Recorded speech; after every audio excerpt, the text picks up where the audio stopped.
des pages. Isadora, la petite abeille danseuse étoile, David Gardavébor. Voici l'histoire d'Isadora, une petite abeille qui vivait dans la ruche de la reine Thalia, sa maman, avec ses milliers de frères et sœurs. Isadora n'était pas une abeille comme les autres.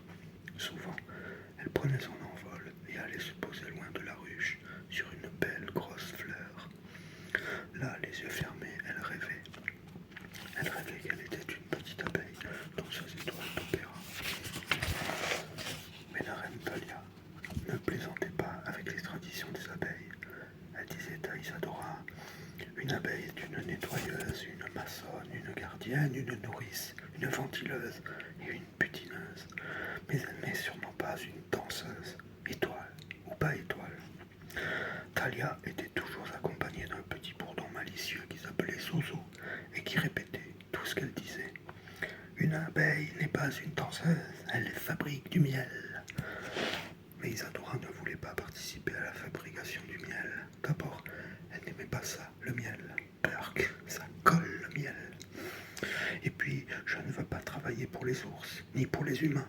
Ce sont eux qui mangent notre miel. Moi, Isadora, je suis née pour être une petite abeille danseuse étoile. Un point, c'est tout. Ça suffit, s'écria la reine Thalia. Isadora, vous dépassez les bornes. Vous dépassez les bornes, répéta Zozo.